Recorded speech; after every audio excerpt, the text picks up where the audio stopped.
Brandon, you know what probably the number one thing people ask me about when I say that I do monster crafting is? What do they say? Oh, well, what system? Oh, okay. Yeah, that makes sense. That is that is analogous to a question that we get at the booth all the time. Oh, what system are Oh, these for? oh my 5e? gosh. If you say 5e, they're like, "Oh." I think I mentioned in an episode earlier this month that somebody was like, "Do you guys have anything for Mothership?" And we're like, "Who's third party publishing for Mothership? What is Yeah. this?" Oh, Um, I was hoping these character sheets would work with Call of Cthulhu. Yeah. I don't know. What? You mean it doesn't work with first edition 7th C from 1997? I mean, I understand though. They're excited about the thing they're excited about, and they want to know if you can hook them up with more. Give them Right. more. Right. And there's nothing wrong with that. There's nothing wrong with wanting more. There's absolutely nothing wrong with that. And that, my friend, brings us into today's topic, which is if they really want more and you want to give them more, but you're not going to write things like monsters for every single TTRPG. I mean, I'm not writing them for GURPS, man. It's not happening. Then what You you don't need have to- if you're gonna write a monster block for GURPS, you need to go and get like some of the old dot matrix style printer paper that just folds and folds, and you can just keep pulling it out and pulling it out and pulling it out. Hell yeah. Yeah. Well, what I was going to say is if you want to do all those things, but you don't want to write on dot matrix paper for GURPS, then what you need to do is create system neutral monsters. Ooh, skeleton key stat blocks. Yes. Applicable everywhere. Yes. No restrictions and no limitations. Exactly. I mean, there are things you can do to make any monster work in a different system. I mean, I've taken monsters out of like D&D 3.5 because I was like, oh, I really like how this creature worked. I just need to modify it. How easy is that though? Taking a monster that's built for a specific thing with a specific sort of attack cadence, specific spells, that kind of thing, and taking it out of its natural environment and popping it in somewhere else. Or do you have to I know it's system neutral, but does that mean you have to neuter it? I find that the thing that you end up doing the most is stripping it down to its barest components. If the monster was a car, then you want at the end of pulling apart the monster from the system, you want to have essentially the frame of a car. Uh-huh. Like skeleton, so then you, with the knowledge of whatever system that you're working in, can put some muscle on it and figure out how it Exactly. needs to interact with the world and the players there. Right. Well, and the to take your analogy a little bit further, putting the skin back on it is the easiest part because the original system has a lot of great flavor for that monster typically. What you need is the muscle and maybe on occasion to modify the bones. Some reverse taxidermy. Yes, precisely. Okay. We have talked a few times this month already about the wondrous work of G. Edward Patterson III's Groats and Grotesques. And right before we jumped onto this call, you and I were going back and forth about what should we display from Groats and Grotesques as an example. And then we saw Bear at the same time, and we were like, oh, a bear! Yes, because bear is my go-to break glass in case of emergency stat block. So I'll pull up the PDF document here. This is from Groatsworth of Grotesques Bear, and you can see he's written it very in a very flowery way. It's not like a traditional D&D stat block, and he said at the time, he's like, no, I need people to be able to just drop this in wherever, because Groatsworth it's a really esoteric, weird book, and he needed it to be able to be slotted in anywhere. Yeah. And so I'm not going to bother with the first two paragraphs, which are all like flavor text about Bear the lore. first one is like a poem about bears. And then the second paragraph is a description of like what bears are and where you might find them and what they might look like. These are all helpful things to have as you're making your adjustments. But the biggest stuff is the actual mechanical items down below. Now, Yeah. part of the reason why we like Groats and Grotesques so much is G does not set you up for, oh, it's got to be like, it's got to be this, it's got to be this, it's got to be this.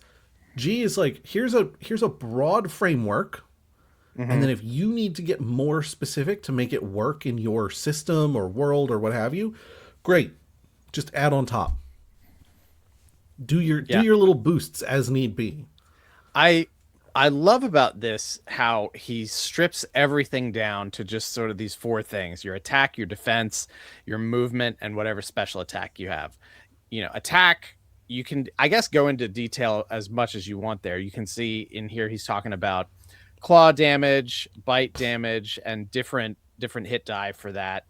And multi attack with both claws are employed, and some rules for that. Can attack two opponents, so that's a multi attack.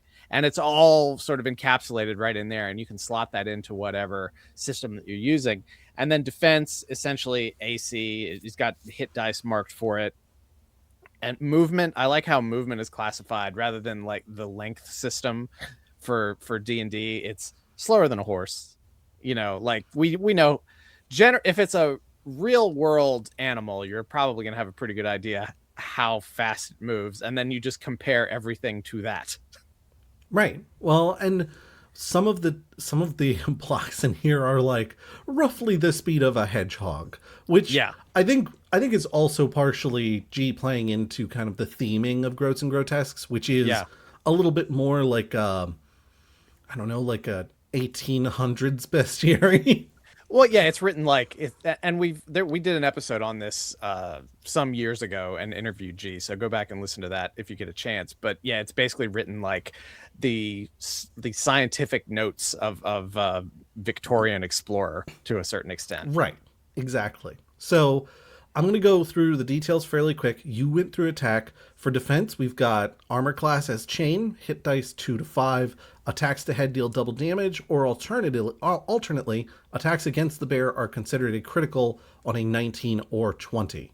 Movement Hmm. slower than a horse, and special. I don't think this is a special attack in the case of the bear. I think this is a special feature of bears, which is bear rage potion gives a strength bonus of 1 that lasts as long as a strong drink. I think that's you can make potions out of bears to get strength. At least that's how I interpret that. It's either that or the bear is holding a bear rage potion that it can drink for a +1 strength during the combat. I love the idea of the bear being like Stone Cold Steve Austin and just having a can of bear rage potion or something and just cracking them together and pouring them down before And that's the bottom line. Because before he Stone Kodiak said so. before he rages on some girl in a red hood. Stop destroying my kayak, bear. So that's really good illustration of the bare minimum of things that you would want to have in a stat block: attack, defense, movement, special. I find that when you're pulling from most systems, they'll give you a stat outline for the creature. Mm-hmm. Borrow that, like take it, and it's going to need some modification. I mean, not all systems have like a wisdom score or a charisma score. Sometimes Mm-hmm. fate doesn't have those as at all. They're just Mm-hmm. skills, and you have a Right. tier of skills that you can use. I think Call of Cthulhu is kind of in that vein. It's like a somewhere between the two. Mm-hmm. My point being, you can look at what the base system has set as stats and then do a little bit of interpretation work between the two. You Mm-hmm. will, for that, need to have a pretty good understanding of both systems. But if you just look at the flavor text to give you an idea of like what is this creature's motivations, what does it do, and then you look at the abilities, that gives you enough typically to reverse engineer stats as you might need to, provided you have a good enough understanding of the system. Yeah, and part of my philosophy is trying to strip a lot of the overly complex stuff in these games down. So this really aligns with how I like to run things, really. Like I can't remember the last time I actually obeyed a 5e stat block word for word for the longest time. But it does strike me as it would be difficult to take something like this and, you were talking about reverse engineering, to forward engineer it into 5e, right? Because it's one thing where 5e gives you the math and you can abstract from the math to other stuff. Like I'm thinking about, strength, constitution, dexterity, et cetera, et cetera, et cetera. It's much easier to go from there to here than from here to there. I think that's fair because you have to do a little bit more building out, but it's not as challenging as you might think. I mean, we look at the two claws, 1d4 to 1d6. That means you're talking about a medium creature, typically speaking. You might be talking about a large creature. Bite, 1d8 to 1d10. Okay, we're definitely talking about a large creature then. Plus 1d6 breath if save failed for pestilential bears. That's, a specific category of bear. You can apply that or not. You might do ice bears instead and have it be an ice breath attack. That's easy. Can attack two opponents. You give it multi-attack. That's easy. The stats themselves kind of fall in behind all of this. So AC as chain, you're going to want to give the bear a decent amount of dexterity because bears don't actually wear armor in D&D. So chain is what, +3? Is that right? I think So you give the bear a +3 dexterity to reflect that. You're going to give the bear some pretty decent strength because bears are big and strong. And then you're going to, if you want to maintain the weakness, you have that be a special feature under the bear. And you have multi-attack under its attack variety. You have the Bear Rage Potion as an item written separately. And then you just basically, once you've got all that together, you can track the rest as, well, what level is my party fighting this at? Like, how much constitution do I need to justify? It's a large class creature, so you got 1d8 for the hit dice. Patterson here is recommending 2 to 5 hit dice, so you can have 3d8 or 2d8, 3d8, whatever. Yeah. Look Just at depending. that, con modifier that to make it, where does it fit in range with what you're trying to do? Strength, con, and dex are really going to be the focus for this creature. Intelligence is going to be low. Wisdom's going to be decent because it's not, completely oblivious to its surroundings.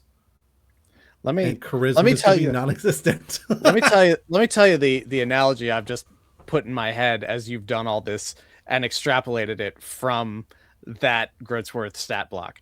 This is like you are like an archaeological linguist who's reconstructing like Proto-Indo-European by comparing a bunch of different Indo-European languages. You're making some educated guesses, you're extrapolating some things, you're using context clues on others, but you get there. Yeah. I mean, the beauty is funny. the thing that I'm doing doesn't have to be perfect for it to be comprehensible. Right. And Right. that's why I'm not giving like, oh, well, you need to do like a 16 strength to get the strength where you want it. You want to do like a 14 con. You got to do the one thing I ascribed was that if you're going to maintain that armor class as chain, it needs to be a +3 dex. That means 16 or 17. That's it. That's the only thing that I'm going to ascribe because that's the only thing that's that defined on this character sheet. Let me ask you this, because we're talking in reverse now of what we wanted to talk about, which is taking it from system neutral into something specific. But getting back to taking something or creating something just generally system neutral, like obviously this doesn't apply to the bear, but I think I know how I would answer this question if put to me. So I'm curious what you would say. Like, what do you do about something like spells, for example? Like all of those are going to be specific to a particular system. Right? I think it's more important that the creature be a spell caster than the specific spells that the creature has for most systems. Now, if it's an ice wizard, then you're going to want to be like, okay, whatever spells I'm picking, they need to be ice themed spells. If you don't have ice spells in your universe, if it's like, oh, there's magic, but it's more like technological magic, like a cyberpunk is a great example of this. you don't have spells in Cyberpunk, but you do have the ability to like cause effects. So give them things that cause like movement disabilities, like Mm-hmm. there's slippery ground or they're slowed. Give them things that lock people down, like ice blocks almost. And then, of course, because it's cyberpunk, give them a lot of ice as the technological defense. I saw you pick up when I was laying down, and the look of disappointment that crossed your face was fantastic. I was trying to let you finish before I registered anything. But No, my point stands. yeah. Well, no, that's what I was getting at. Like, that's what I would have answered. I would have answered the question like differently, but it would have been essentially the same answer. It doesn't matter how specific it is. You just need to aim for effect and then like slot that effect in however you need to with whatever you're doing, really. Exactly. Yeah. And it's really that to me is kind of the philosophy for the whole thing too. Cause like if I'm thinking about armor for again a non-bear, I would be like, this is how high the AC needs to be, or something like that, for a party of this size in this system or whatever, and then I would just alter that accordingly. Right. Like, how hard should this thing be to hit? That's all you're looking at. On Right. a D20 system, AC is chain. A 13's not that hard to get. No, not at all, not at all. What in the few minutes we have left, what are number one, anything else you want to add to this, and then number two, like if you're creating like a bulleted list of guidance for somebody on this, what would you do for it? I think the big recommendation that I would have, and this applies especially to caster type creatures, Mm-hmm. is your instinct is going to be let me answer all questions for the GM who's going to be using this block. Mm-hmm. But when you're writing a block that is going to be largely system agnostic, you Mm-hmm. really don't want to answer all questions because it's going to make it that much harder to adapt. Mm-hmm. Answer questions broadly, answer them accurately, and give them a lot of context for why you're answering questions that way. That'll help you out a absolute metric buttload. Mm-hmm. For bullet points, what I'm going to say is when you're creating something that's system neutral, you want it to be simple.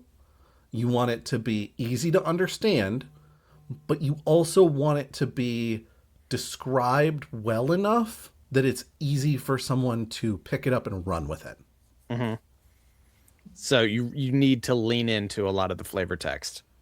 Yes, Yeah, 100%. Because leaving breadcrumbs for your crunch.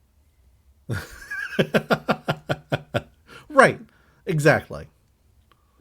So thinking about how this ties into some of the stuff we're doing, like the TARS book, for example, that we're working on, which you can learn more about at patreon.com/goblins growlers. We're uploading various TARS things throughout Monstercraft March, but like let's use Groatsworth's as an example of like a system neutral stat block. Like how close or far to something like this would you want to go for those, since we want them to be sort of broadly applicable everywhere?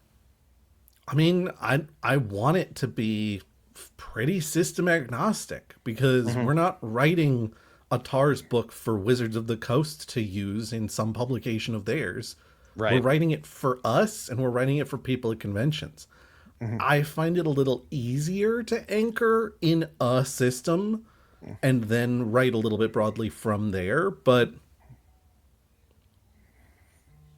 If I said, Josh, let's use this as a template. Let's use this attack, defense, movement, special as sort of our basis for it. And I'm not saying we will, but how would you attack that? it's possible without a doubt. I don't know. I don't That's almost too loose for me. Uh-huh. For monsters I write. I think we're just begging ourselves to have a separate Patreon episode where we talk about how we determine what our system neutral system is for TARS. Yeah, fair. Yeah. And maybe that's the live stream. That would make sense. Yeah. Yeah. At watch. We'll schedule this to come out after the live stream. In which case, check out what we did on the live stream, patreon.com/Goblins Growlers. But yeah, all through this month, it's all Monstercraft content for us on YouTube and on Patreon. So check us out, follow us on that. We really appreciate your view. We really appreciate your listen. And thanks so much. Bye, y'all.